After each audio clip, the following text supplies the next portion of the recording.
Hey, what's up, guys? I'm here with the Dark World profile, deck profile. You guys have been asking me about it, so I'm gonna get straight into it for you guys. This deck has been using the Dark World montage videos and the singular videos before that. However, not all the videos had this exact deck build. I have a newer version, and you cannot see it. I'm sorry. I'm using Dark Worlds. You're gonna have to learn the game for yourself. That the actual deck profile, I'm gonna give you this deck profile. So I'm gonna get straight into it. Um, three Grafas, most broken card in the game. You can know when something know when something Dark World monster and bounce it back to your hand to get this guy. Especially something Dark World monster bounce it back to get this guy. Yeah, broken. Two silvers, one gold. I run two silvers and one gold because as my tribute monsters, because with gates, they're 2600 each, and it makes them very live for Eradicator because Eradicator needs to be 25 or higher to use it. So it works very well. More than three of them is very cloggy, and you can honestly have a bad hand because of that. So I only run two of each. I mean, two silvers and one gold. The reason why I run two silvers particularly is because if you get Ceruli to silver, your opponent is losing two cards out of their hand and puts it to the bottom of their deck. People don't realize hand presence is very important in the game right now, and it has always been important. If you don't have a play for every single turn, it's possible that you can lose. The reason why silver is pretty much broken, in my opinion, because if you get this combo off twice, you're oh my god, you just destroyed your opponent's hand. All right. The reason why silver is very good in this Ceruli version is because if your opponent goes negative in their hand and they actually happen to keep their more important spell and trap cards, after you Eradicator them, they're going to pretty much have no hand at all. And even if you're playing a deck like Evil Swarms or Spell Books or E-Dragons, making them start the duel off with 4 cards instead of 6. You know, they start off with 5 and draw 1, they have 6. Make them start off with 4 cards is very, very good because they cannot plus and go as hammer as they need to, because those decks need to special summon as much as they can to have field presence, because if they don't have those hand presence, those decks will lose very quickly. For example, if you do this against Evil Swarms first turn, most likely they're going to get out that one Ophion, and then they're going to have to literally just pray to God that you don't utterly destroy their Ophion in their field, because then it's going to take them a while to get another monster in the field to do anything. So Silva Ceruli is very good. I run one gold because gold he builds up 2 cards in the field, and Ceruli needs to have exactly 2 cards in their hand, but gold says up to 2 cards on the field. So gold is very good. Gold is just there for the extra destruction, and that's what he does. 3 snows, it's a search, you can normally summon it and get graphic, so it's pretty good. Beige, I run 1 beige because beige is broken. You could bounce back beige, get a Grapha, discard beige, special summon it, bounce back Grapha, normal summon it, bounce back Grapha. It's pretty damn broken. So that's why beige is important. And I don't run it at 2 because I just don't feel like there's a really big need to, since he's not that strong and he's not that live for Eradicator, and I can't even deck heavy him, so I run it at 1. To not run it at all, that would just be stupid. Trance at 2. I used to run Trance at 3, but with Dark World, you kind of need to have more Dark World monsters than anything. You need more of the archetype monster, because if you draw into, say, 2 Trance Archfiends, and you don't have anything in this card but that Trance Archfiend, you're pretty much losing. You're pretty much going negative. The reason why Dark World is pretty broken is because you're drawing a card, discarding a card, and gaining an advantage at the same time. That's broken. But if you're stuck with all these non-Dark World type monsters, you're not gonna be able to do much with it, you know. And the plussing is very important with this deck. All important. Moving on, I have 3 brows. It's a tour guide target, and it makes you draw 1. If you discard with Ceruli, you can draw 2, and it's pretty good. You have to run it because he's the speed of the deck. I run 2 tour guides. I used to run 1 as well, but tour guide is very important at 2 because the rank 3s helps so much against the new meta, and people don't realize this, but Tour Guide is pretty damn good still. And at 2, you think Tour Guide not being 3 anymore is very bad, but with Dark World, you're drawing a lot of cards so fast is that it doesn't even matter. You're gonna get your Tour Guide within the duel all the time, so don't have to worry about that unless you already won. Here's MVP of the deck, Ceruli. Um, this is the reason I have this build. When he's discarded by a card effect, right? And special summon to your opponent's side of the field by a Dark World effect, which he is a Dark World card. Your opponent, which would be you now, must discard one card. And you pick what card you discard. So you Dark World dealings or gates, and then you discard your Ceruli, and then it summons to the opponent's side of the field, and then the effect activates, and you have to discard one card. So you can choose your Ceruli, you can choose your Grapha, and Grapha destroys a card. Look at one random card in your opponent's hand and special summon to your side of the field if it's a monster. Silver, they lose 2 cards of their hand. They put it to the bottom of the deck. They choose though. Gold, destroy 2 cards up to 2 cards in the field. Snow, you search your Dark World card from the deck to your hand, and also you target one monster in your opponent's graveyard and special summon it. So Ceruli is very important in Dark Worlds, because the reason why Dark Worlds went out of the meta is because Dark Worlds weren't used to their full potential. They were being used at half of the effects. Ceruli brings the other half of the effects into play. Alright, moving on to the spell cards, I have 1 Allure of Darkness, because you hold back the dark. 3 Drag Downs, because seeing your opponent hand and using Eradicators and using Dark Worlds is pretty much cheating. It feels like it's so broken that I feel like you're cheating. And I used to run this back in the day before Dark Worlds even came out, and I always thought this card was important because you're seeing your opponent hand, and say if you don't have anything in your hand to even a value, you don't care your opponent even sees your hand, but your opponent has a card like Monster Reborn and Dark World that can potentially change the game. You have to be dragged down to the grave, and you discard their card. You're netting so much advantage right there. Even if you're giving them a plus, this card is still great. So drag down at 3. 1 Heavy Storm, Cheerful Coffin, because it's the mini card destruction that doesn't let you draw cards. The reason I run Coffin because you kind of have to. And people go, oh, why would you play Coffin? Coffin's such a bad card. Well, the deck really shines when you're able to discard a lot of cards at once. You don't have this one discard play per turn, or you're going to have to keep playing magic cards all turn. Cheerful Coffin just says, hey, discard all 3, bam, let's get going. Cheerful Coffin is very good. Card destruction because it's a staple on the deck. 3 Dark World Dealings because it's a staple on the deck. Foolish Barrier because you can put Graph in the grave. Start the duel off very, very strong. Foolish Barrier, you can also put a monster in the grave that you don't care about and banish for gates if you don't have a target in the grave for gates. Or you can also Foolish Barrier your Trench Archery and play your Trench Archery, drop whatever card you need to, and then when that trance archery gets destroyed, you get back your other trance. So you just keep looping your trances. So keep banishing your trance with gates, and then keep playing your trance, and when trance gets destroyed, get back your other trance. So the loop is very good. Reborn at 1. 1 MSC because you don't need to name 2 MSCs or 3 or anything like that, because you're running triple Eradicator, so spell and trap cards are kind of relevant to you. Triple gates, triple Eradicator. I run triple Eradicator. People run 2, sometimes people run 1. Triple is so important. If you Eradicator and call spells very early in the duel, almost every deck, majority of decks, I'll say like maybe 90% of decks in Yugioh right now run spells. So Eradicator, yeah, it just gives you such an advantage. And also, if you Eradicator call spells, they're not gonna be able to heavy storm you. They're not gonna be able to MSC you unless they chain it. They're not gonna be able to lance you or anything like that. If only to chain, of course, but like I said, it makes them lose most of your hands.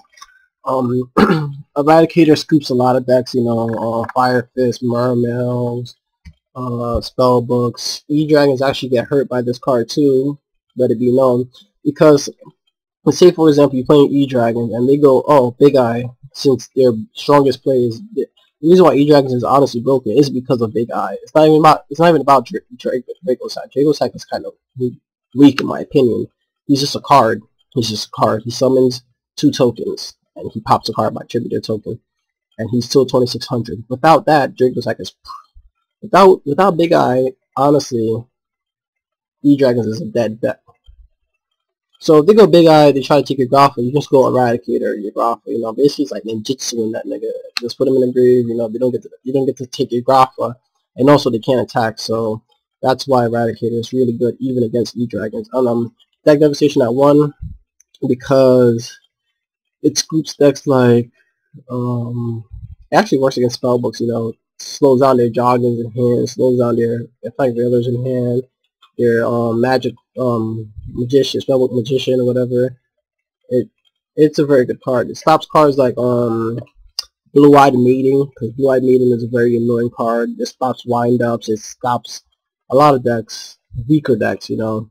So that Devastation at 1 is very good because you don't always run into a deck that has high attack monsters all the time. And deck Devastation Virus is like clutch as hell against Mermail's clutch. So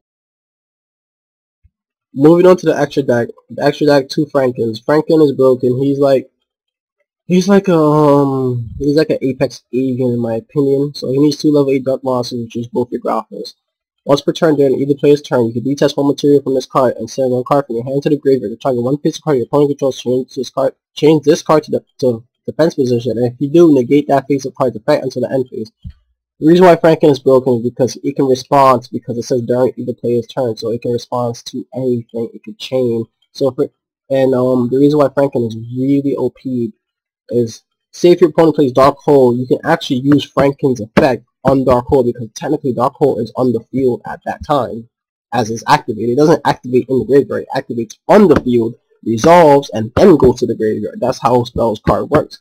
So if you play Monster you on Dark Hole, you can actually go, oh, Franken effect, negate that. Very good. Other than his 4500 attack, which is obvious, his 1000 defense and his effect go into defense position. It's not that relevant, because most times you want to summon Franken when it's either when you're in a tight situation and you're gonna pretty much handle the situation and get over it right at that exact moment, or if you need to summon it, and when your opponent draws, they're gonna make their play, you can negate their play and pretty much next turn go ham. The thousand defense aspect of him is irrelevant, because if you kill Franken, you're honestly just putting 2 Grappas back into the grave, and I'm just gonna get them back, and I'm just gonna hit you with 2,000-3,000 attack monsters instead of just 1,4,500 attack monsters. So Franken is a very good card. You gotta play smart with it. 2 Heliopolis. Heliopolis you can blow up stuff. He's awesome. Ardreas, I run Ardreas instead of Tyrus or Zenmayo or any other rank 5, because he's another target for Eradicator, and I feel it's more important to have the Eradicator target, and his effect is not all that bad. And he's also a fiend, so you can also banish him from the grave for gate, so he's more usable in the deck. Crimson Shadow Armor Ninja. I run him because I got other rank 5, because he chills. He just chills. Onto my rank 4s, I run Utopia because it's a staple. Popularity because there's cards like Marshmallow and Ghost Tricks and all that other lameness. So he just says, hey, come face up. Maestro because it's a staple rank 4. And the Volvo Chain because the Volvo Chain is great. You don't need 2 because 1 Graph in the grave in the beginning of the duel is enough. And if you already got one in the grave, later on you just get another one in. Honestly, you don't need 2 because you're not going to exceed a lot with this deck. Dark Horse is very good because you don't need to exceed a lot, because the deck pretty much handles a lot of situations by itself already. So onto the rank 3s, you have Acid Golem because he's a boss 3k hitter. And don't worry about his effect that he takes 2,000 damage, because you can always tribute it with Rafa or Silver or Gold. So you can always tribute him, so I don't tend to worry about his 2,000 effect. Leviathan Dragon because if you open up first turn with nothing to discard, but you open a Tour Guide and it gates, you can just play Tour Guide, get a Brow, or get another Tour Guide, get Leviathan Dragon, detach for cost, even if they attack them, detach for cost, play gates, banish, discard, draw, and get your Darkfell effect. So yeah, Leviathan Dragon. Leviar, very good to get back your level 4 and under banish cards like Tour Guide, Trance, Brow, Beige, Snow, Ceruli. So pretty damn good, and then bounce back to Prophet, so it gets it back to your hand if you want. Tempo, he's the clutch staple of rank 3s in this format, and Zenmain also staple. Last but not least, I'm gonna go over the side deck for you. It's not a real side deck at all. It's just cards I was just debating about what to put in the deck, or when I tweak the deck. But some cards are actually side in here. Triple Upstart. You would like to use Upstart in this deck to use speed, but honestly, I don't like using Upstart at 3. In my main build right now, I run 3, but I don't really like it because I don't like giving my opponent's life points, and it kind of slows down your OTK-ness. Giving your opponent 1,000 life points is fine, but giving them 3,000 life points, it slows down you from winning, honestly. 3 Into the Voids, because this card is very good in Dark World if you run a pure build. So Into the Void means you go plus. You can have pretty much unlimited draw power if you run all 3 Upstarts and all 3 Into the Voids. You're going to go ham on people. Electric Virus is because it's the best side card against E-Dragons other than Goals in Match. Yeah. And stuff like Phosphidina and other speed counter special summon cards. Double MSC because Macrocosmos is a card, Fissure is a card, and it just handles those. Usually you don't have to worry about that because first, even if they open up Macrocosmos first duel against you, second duel you're just gonna side in like an MST or so, side in your extra speed card, and then when you go first, you just pretty much go as plus as much as you can, and first turn Eradicator and it's called trapped, and their Macrocosmos is gone for like the next 3 turns and out of their hand. So you don't gotta worry about that. I don't even worry about cards C. I don't even worry about things like Soul Drain or Macrocosmos and Dark World because you can just get over that. If you lose game 1, it's fine. Game 2, you most likely gonna still win it anyways. Deck Devastation, I need the extra one just for those weaker decks. Dark Smog because it's a good graveyard control card. Especially I don't want a lot of duplicates of trap because like I said, I run triple Eradicate. I don't think spell cards are relevant against me right now.